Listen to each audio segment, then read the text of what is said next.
Buongiorno amici del canale! Ciao a tutti! Oggi un restyling su questo bel tavolo che può essere interpretato ai giorni nostri come tavolino da ingresso, piccola console da appoggiare al muro oppure una piccola scrivania un po' elegante in uno studio magari un po' elegante di presenza. È molto fine, ha delle gambe molto sottili ma sono tutte intatte, non ha neanche un buco di untarlo. Risale più o meno agli inizi del Novecento, ma è una riproduzione bella, sì, ma che ha subito un po' di umidità, ha preso forse anche dell'acqua, forse ci hanno appoggiato sopra forse dei vasi, dei bicchieri, non è messa molto bene. Per questo motivo vogliamo utilizzare una tecnica che io adoro, una tecnica dove si utilizza una polvere materica che donerà alla superficie una nuova texture e andremo a mascherare tutti questi problemucci perché non voglio eliminare la lastronatura, la voglio lasciare qui mettendo su questa superficie una nuova matericità. Partiamo.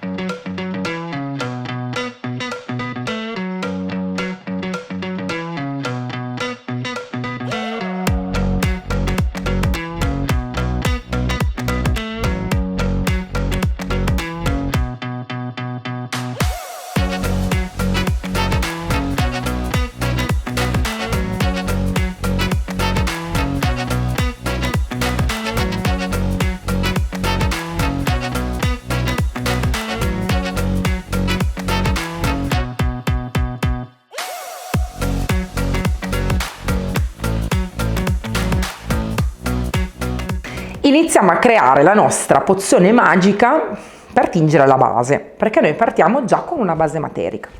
Utilizzerò il meraviglioso Rocher, che mi darà proprio una base molto calda, vissuta, bella, ma oggi farò un'addizione particolare, quindi non solo Magic Star, ma metterò anche la Materic Cream, perché mi serve una matericità più strutturata, più densa, più forte.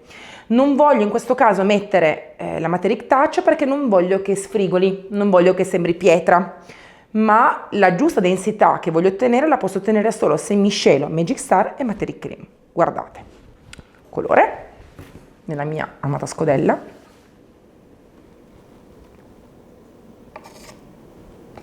stop, polvere,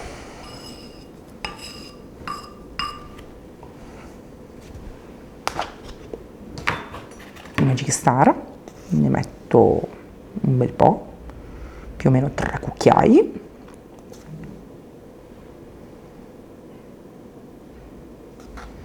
e poi metto anche un po' di Materic Cream che aiuterà con la sua cremosa densità ad avere ancora più struttura. Guardate che meraviglia, mi sembra di fare una torta oggi. Ed è la base perfetta per avere una matericità veramente eccezionale. Giro con il pennello. Tieni Emma, grazie. Così da amalgamare bene i componenti e da non perdere neanche un granellino di composto.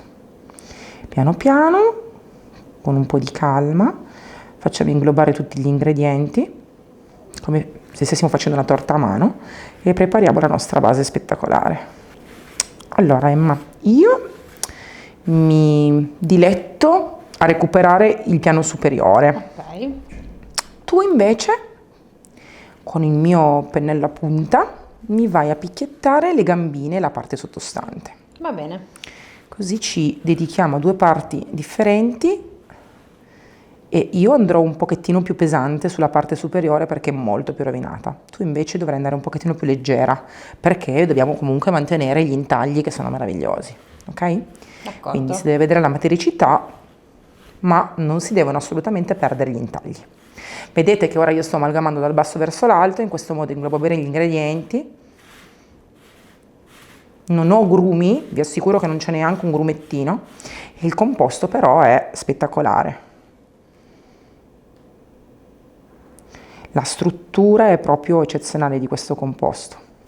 Non l'avremmo ottenuto solo con la polvere Magic Star perché anche se diventa molto rigida, molto resistente una volta asciutta, è sempre un pochettino debole perché è una farina, è una polvere che poi all'interno delle polveri di marmo, delle polveri molto resistenti, ma la densità della Materic Cream ci aiuta ad avere questa consistenza proprio eccezionale. Quindi ricapitoliamo, su più o meno un 200 grammi di colore ho messo 3 cucchiai di polvere Magic Star e 2 cucchiai di Materic Cream.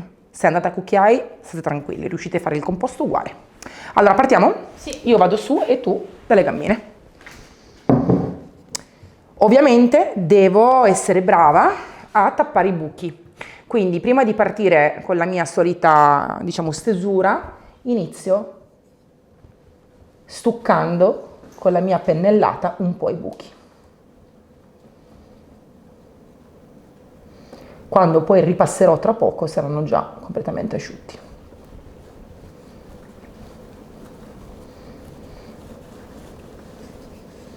Questa console è di inizio secolo, quindi di inizio Novecento e risale al periodo umbertino, ma non è una console di pregio, diciamo che ce ne sono parecchi pezzi in giro. È molto bella, è solida, in legno massello, ma non ha un valore antiquariale, quindi non vi preoccupate se la coloro. Io prima do una passata, come vedete, sui buchi grossi. Avrei potuto stuccarli prima, sì, con la Materic Cream, però secondo me il bello di questo restyling di oggi è proprio la facilità e la completezza. Quindi prima do una spennellata totale in giro e poi cambiando pennello, perché la superficie comunque del piano è molto ampia, inizio quando questa passata è asciutta. Come vedete in questo caso io e Emma non abbiamo messo acqua all'interno del composto perché avendo già una lastronatura molto compromessa l'acqua farebbe alzare ancora di più la lastronatura. Quindi quando avete questi mobili magari un po' rovinati, mi raccomando, non mettete mai acqua all'interno. Ok, ora iniziamo, visto che abbiamo tolto i primi buchini, ancora uno qua. Ora iniziamo piano piano con un altro pennello a picchiettare la superficie.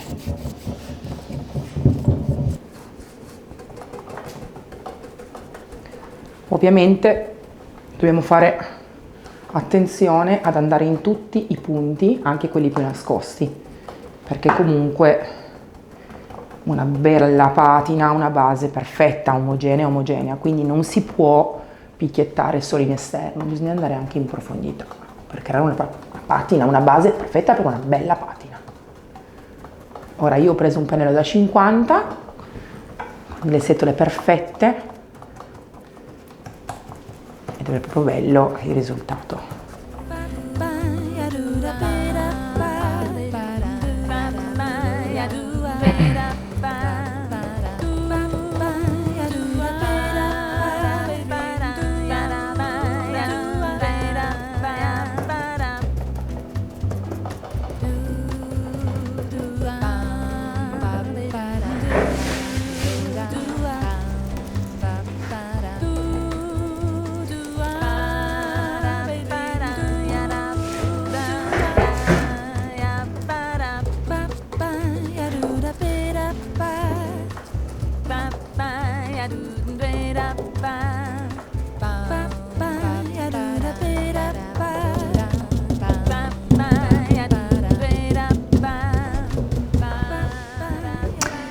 Ancora qualche ritocco, faccio asciugare bene e parto con la seconda mano. Ricordate, quando mettete polvere Magic Star e Materic Cream, asciuga prima, quindi occhio, la seconda mano magari si può già fare fra un'oretta.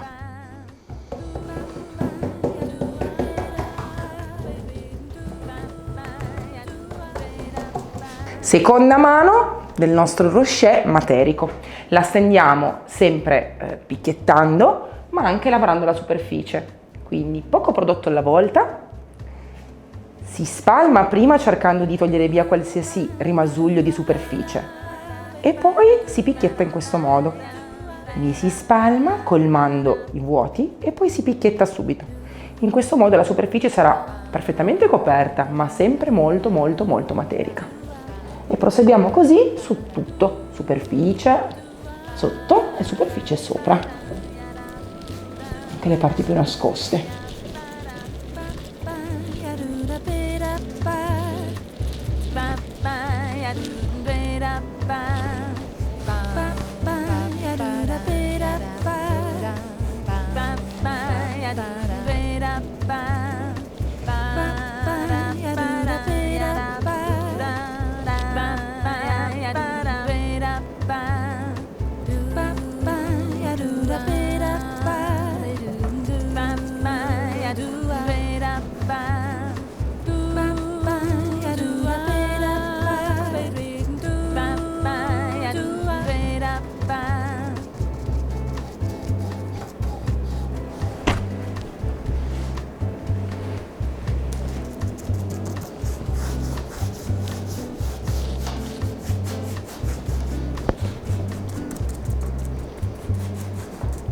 Il mio tavolino è asciutto, ho fatto le mie belle mani di materico e la parte superiore è proprio bella, raggrinzita, anticata, bella. Abbiamo coperto molto bene anche tutta l'impelacciatura, la lastronatura che si stava un pochettino scollando e adesso è perfettamente camuffata. Ma non mi spiace se qualche rovinatura si vede, perché aiuterà tutta la tecnica che sto per, diciamo, inizializzare per anticare veramente il pezzo. Divideremo questo passaggio in due. Primo, un lavaggio molto acquoso con 3 tonalità per dare una sfumatura di base. Poi, con una seconda, diciamo, passata di colore puro, antichizzeremo in altri modi. Ma bisogna essere proprio tranquilli quando si fanno questi 2 passaggi, perché ora andiamo a inumidire moltissimo con acqua questa base che ha già avuto appunto questo rialzamento. Quindi bisogna fare attenzione, capire quanto è il caso di bagnare e quanto non bagnare e capire anche come miscelare bene i lavaggi per far sì che i colori si miscelino ma non troppo. Devono miscelarsi quando voi volete e devono unirsi oppure rimanere distanti quando voi volete. Poi faremo il secondo passaggio, ma deve essere completamente asciutto questo, quindi niente fretta. Ho scelto 3 tinte. 1, il Lucky Forest, un verde foresta bellissimo, molto profondo. Il mio vintage, il mio marrone tabacco bello. E poi il London Fumé, perché dà una tona di freddo, di moderno, e non mi spiace dare questo tono roccioso al mio restyling. Li divido in 3 scodelle e ci metto un po' di acqua. 1, più o meno 3-4 cucchiai di colore. Anche di qua, valutate voi se farne di più o di meno di un colore rispetto a un altro, magari di vintage ne faccio un pelino di meno perché raffredda troppo poi insieme al London Fumé, quindi anche di London Fumé ne metto ancora meno. E ora metto acqua. Ricordate sempre che l'acqua va proprio capita. Perché dico capita? Voi mi direte, Elisa, di una percentuale, boh, facciamola finita. No, eppure cambia. In base a quanto voi, diciamo, diluite, assorbirà, macchierà, tingerà. Quindi se voi volete una texture molto più tinta, metterete meno acqua. Se invece volete una texture molto più, diciamo, quasi lavata, quasi acquerellata, il contrario. Girate bene e girate spesso, perché sapete che comunque i composti poi si dividono e quindi i pigmenti tendono a scendere, quindi ogni tanto, anche quando si lavora, si deve dare un bel giro. Girate col pennello, in questo modo siamo sicuri di amalgamare bene tutto anche sul fondo. Vedete come liquida? È molto liquida. Uguale per il mio vintage. Vedete che comunque mettendo l'acqua si schiariscono i colori, quindi mi raccomando, valutate bene questa cosa. Bellissimo. E ancora un po' qua nel mio London Fumé, che ne ho messo veramente un cucchiaio. Ancora un pochetto, che sia proprio una finitura lavante. Vedete come si è schiarito il London Fumé? Perché è proprio una finitura lavante, non è una tinta. Mi tengo vicino, in questo momento, un pannettino morbido in microfibra asciutto. Non bagnato, perché in questo momento io ho l'acqua e devo togliere, quindi quello bagnato non mi serve. Pian pianino inizio a lavare e a picchiettare con la mia spugna, togliendo. Se valutate che è troppo scuro, potete ancora mettere acqua, siete in tempo. Quello che vi consiglio di fare però adesso è di divertirvi e lavorare con 2 tonalità.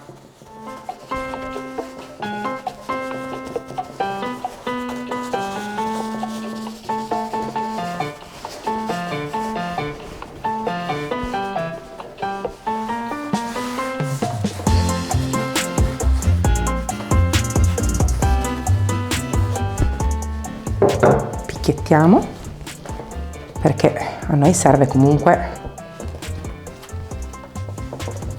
un'anticatura, sì, ma non un cambio di colore totale.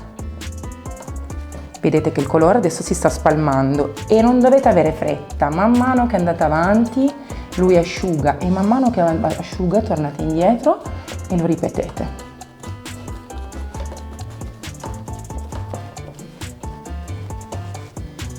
Ora asciugherà leggermente e fra pochi istanti poi torno. Lasciamo che tiri il colore, lasciamo che dia le sue tonalità. Mettiamo un goccino di marrone.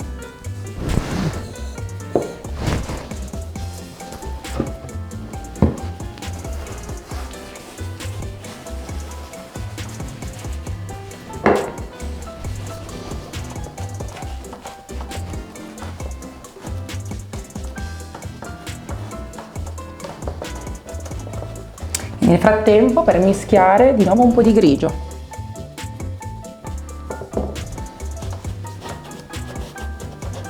Vedete che i colori cambiano completamente man mano che si va avanti. Guardate come cambiano.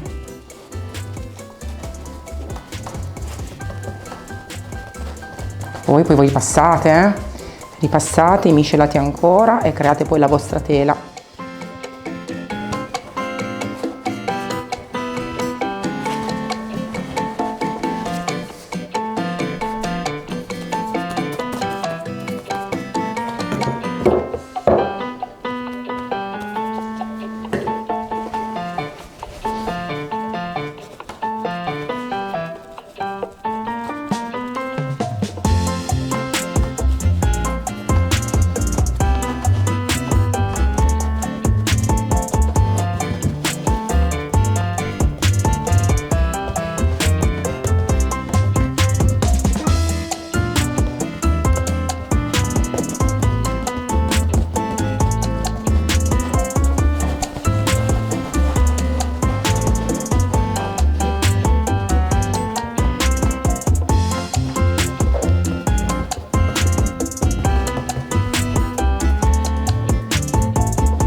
È asciutto e mi piace tantissimo già così. Mi sto veramente trattenendo perché lo lascerei così, ma il prossimo step so che donerà una luce differente a questo restyling e lavorare con la spugna è veramente molto divertente. Vi assicuro che un lavaggio fatto a spugna è completamente differente da un lavaggio fatto a pennello e ora vedrete il dry brush fatto a spugna per donare una nuova luminosità.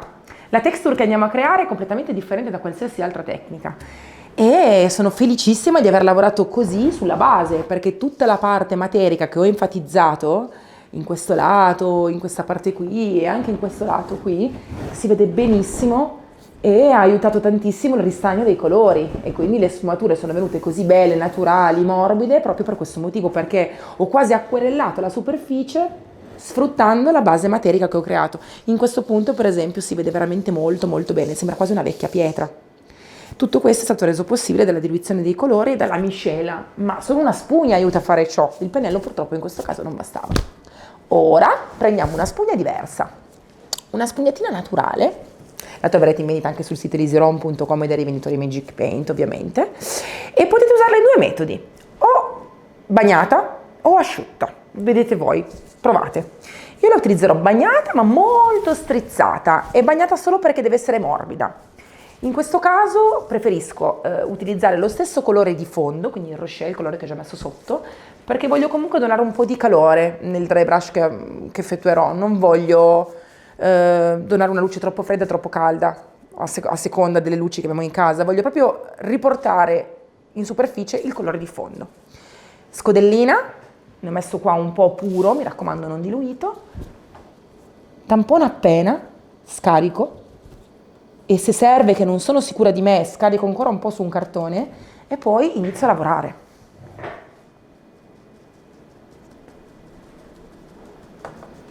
Potete sia tamponare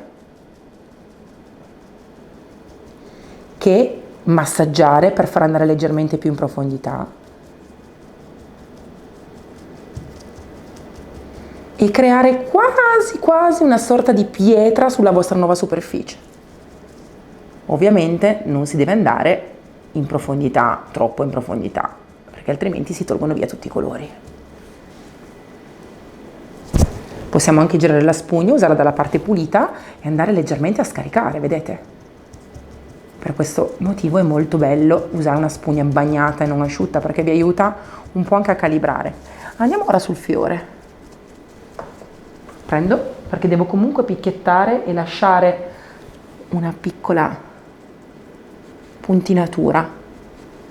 È ciò che fa sì che questa tecnica sembri così realistica, perché mi va a lavorare proprio sulla base, che a sua volta è stata materica. Vedete? E guardate che bello che è questa tecnica quando si ha già una base incongruente. È tutta un'altra cosa. Viene messa in evidenza la base in un altro modo. Qui per esempio andrò a mettere in rilievo la parte più liscia, ma la parte interna dove si forma il verde, dove si è fermato il verde, rimarrà intatta. Guardate. E creeremo un'ulteriore sfumatura, una sfumatura che altrimenti non era possibile creare con un semplice pennello. Piano piano si va avanti e si lavora la superficie, non serve fretta. Guardate questo punto dove c'è il fiorellino di qua che batte la luce, guardate che spettacolo. Guardate in questo lato per esempio, guardate questo fiore che ha le sue sfumature di base, ma ora con un leggerissimo dry brush fatto con la spugna, quanto è semplice. Ovviamente vado sempre in rilievo, sì, non in profondità, e anche in questo punto continuo la mia lavorazione, vedete, lasciando l'anticatura che è già dentro agli intagli. Potete accentuarla, farla più viva, meno viva, a seconda di quello che vi piace. Tornate indietro se volete modificare, aumentare, togliere, sta a voi. Guardate questo punto della gamba, quanto è bello. È veramente una magia.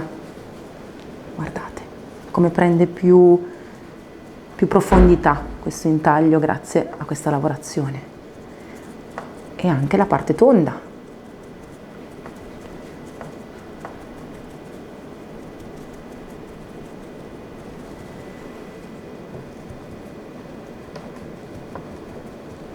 Sta a voi ora capire quanto deve essere schiarito, anticato, lavorato.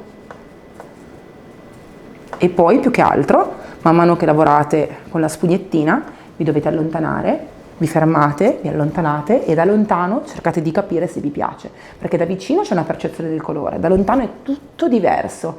Quindi mi raccomando, staccatevi e guardate il vostro restyling da lontano, solo così capite come andare avanti.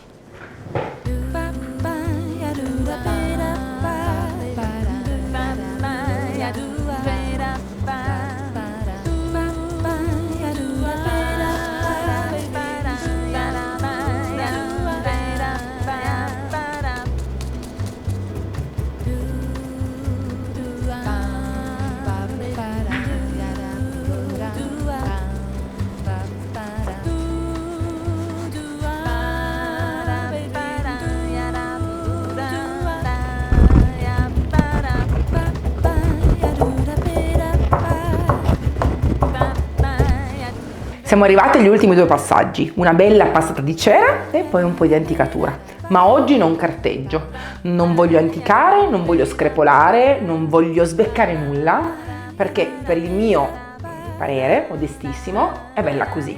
Ci sono un sacco di patine, ci può essere una patina magari più materica, con un craquelé, con una scrossatura, con un'anticatura più evidente, un pochettino più delicata. Siete voi a decidere quanto anticare un pezzo che avete in casa, non c'è una regola, non c'è una patina che decide patina giusta, patina sbagliata. Siete voi a decidere quanto è bella quella patina, ok? Io lo voglio mettere sotto un quadro che ho in casa e a me piace così. In fondo, guardandola bene, mi sono accorta che tantissimi colori che sono in quel quadro li ho messi su questa console, tavolo console, ed è perfetta così, quindi non la gratterò. Invece sono partita con l'idea di fare un bel decapè, pensa un po'. Ora c'era Jasmine, la passo dappertutto e poi l'ultimo passaggio. Guardate bene ora come ravvivano i colori nel momento in cui mettete la cera.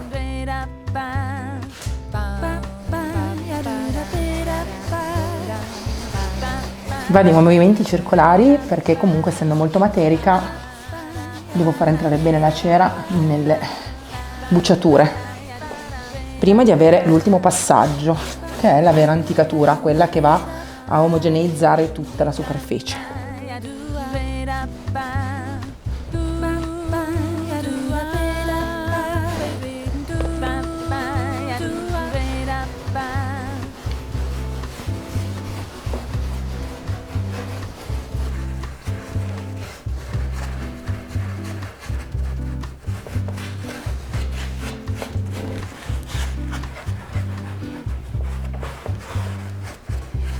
Antichi-Zora con la mia cera Noir Foncé, la mia cera liquida.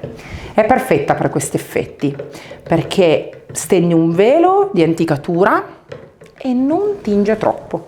Io sarei una matta ora se dopo tutto questo lavoro di sfumatura di colore andassi a togliere tutto quello che c'è sotto la mia spugnatura, e quindi la voglio far risaltare. Ho steso la cera Jasmine pochi minuti fa, è ancora molto umida, quindi se ora passo la cera liquida va sicuramente a diluirmela sulla superficie, rimarrà molto più neutra, molto più delicata e tingerà pochissimo. Quindi carico, mi prendo vicino un pannettino comunque asciutto e vado a stendere la mia cera liquida, che viene messa e calibrata molto bene, quindi tolta soprattutto in superficie.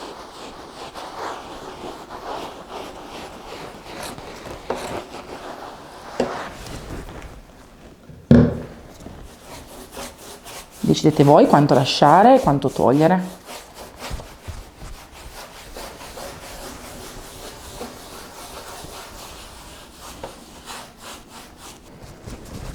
Alleggerisco dalla cera prima che si asciughi. Ricordate che la cera liquida si asciuga molto in fretta, quindi non ve la dimenticate per troppo tempo sulla superficie. Vedete che il risultato è molto più caldo, leggermente più anticato rispetto a prima, ma non elimina, non toglie le sfumature di base. Facciamo ora questo bel bordo.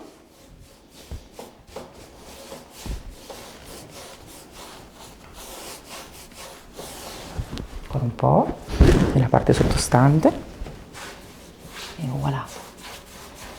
Il colore della cera si deve soprattutto soffermare nel bordo, perché è il bordo che raccoglie l'anticatura. Quindi piano piano tolgo, ma leggermente, nelle parti esterne, lascio l'anticatura nella parte più rientrante, anche qua. Benissimo, la tolgo dalla parte esterna e la lascio nella parte rientrante. Continuo anche sulla gambetta. Dovete andare molto in profondità, mi raccomando, perché la cera deve andare in profondità, antichizza la parte interna.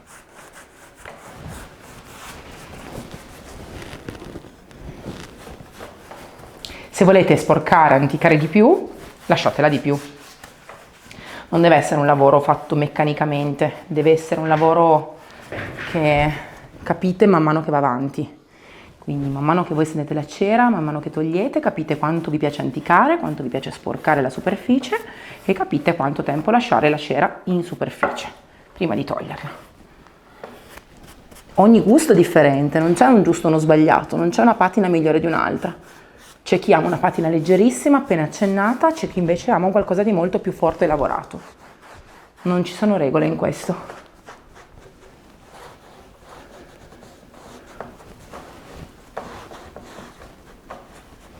Vedete qua nel fiore, per esempio, io aspetto che coli leggermente fuori, ma comunque all'interno la lascio e non spingo. La lascio lì e ora col mio pannettino vado a togliere un po' l'eccesso. E anche qua.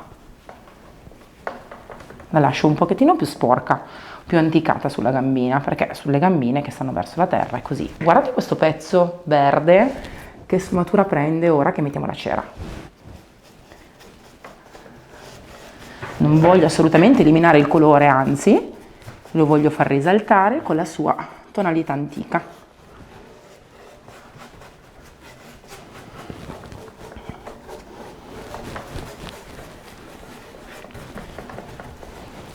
Tampono per eliminare gli eccessi.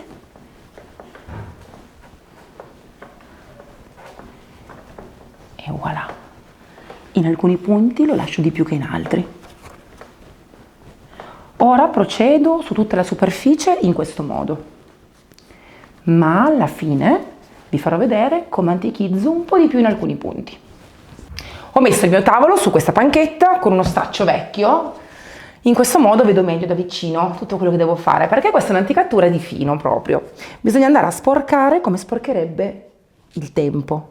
Ho preso un pennello a punta, però bello morbido, puccio un po' nella mia cera liquida e poi picchietto. Dovete pensare che la parte delle gambe deve rimanere più sporca rispetto alla parte superiore. Quindi io tampono in questo modo e poi non tolgo. Non tolgo l'eccesso di cera, anzi la lascio più sporca in modo che si veda proprio che dalla gamba l'usura è più elevata. Invece su tutto il resto della struttura sapete che io ho già messo e tolto l'eccesso. Ecco qua. Io adesso le gambe le antichizzo in questo modo. Voglio che ci sia un vedo non vedo delicato nella mia anticatura. Tra pochi istanti asciuga e mi lascerà una superficie molto molto bella, omogenea, anticata sulla gambina. Lo faccio un po' anche nella parte sottostante che mi arriva qui. Poco, piano, sempre picchiettando, poco per volta, ma è palese perché a occhio nudo e più da lontano si nota che la parte sottostante appunto è più anticata rispetto alla parte superiore. E secondo me è proprio il bel valore aggiunto. Bisogna renderla proprio autentica.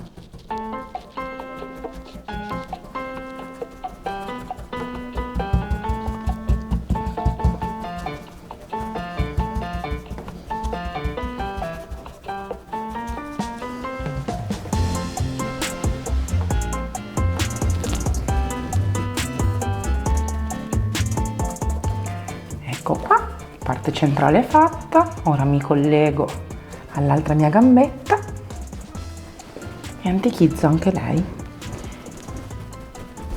La cera liquida Magic Paint è eccezionale, dona un'anticatura che è veramente difficile donare con qualsiasi cera esistente. Guardate, in alcuni punti addirittura sembra quasi che stia donando dei tocchi di ruggine. E su questa base che sembra quasi pietra, il tocco della cera liquida Noir Foncé è veramente un regalo. Guardate che bella. Dona dei tocchi rugginosi quasi alla superficie e sembra veramente una pietra antica, anticata. Se ritenete che alcuni punti del vostro mobile debbano ancora essere anticati, stesso procedimento. Pochissima cera sulla punta e si lasciano dei tocchi. Noterete che la punta rugginosa fa veramente la differenza, guardate. Io non vado ovviamente a sporcare tutto perché non voglio modificare le tonalità di base che mi piacciono moltissimo, ma questo tocco di anticatura fa veramente la differenza. Ecco qua, anche sul fiorellino, appena appena nel bordo, poco. Anticare sempre tutta la superficie, quindi ricordatevi, è importante prima creare un'anticatura omogenea, ma poi andare con piccoli tocchi di cera a far sì che quei punti dove il tempo, l'usura ha fermato l'anticatura siano lì impressi. Finisco e vi faccio vedere come sta in casa. Anche questo restyling è finito e ci tenevo tantissimo a farvelo vedere ambientato per farvi capire a cosa mi sono ispirata, perché nella realizzazione non mi sono ispirata semplicemente a un concetto da farvi vedere in video, ma volevo farvi vedere come si può creare un qualcosa di estremamente delicato e su misura con pochissime tecniche. Infatti, se voi vedete, ho cercato di recuperare alcune tonalità di questo quadro che erano un pochettino particolari, nel senso che sarebbe stato molto difficile trovare un mobile che in natura stesse bene qui sotto. Ho un mobile in legno, ma non volevo una cosa naturale in legno, volevo una cosa un po' particolare e ho dovuto appunto miscelare e mixare, creando però questa bella base materica che mi ha aiutato tantissimo. Vi dico la verità, sembra veramente che questo tavolino è stato creato per, diciamo, sollevare ancora di più il quadro, ed è una delle cose che amo di più, farvi capire quanto Magic Paint sia versatile e si possa creare qualsiasi cosa, dalla patina più lavorata, più antica, più particolare, al restyling più contemporaneo e moderno. Non ci sono limiti. Al prossimo restyling. Ciao!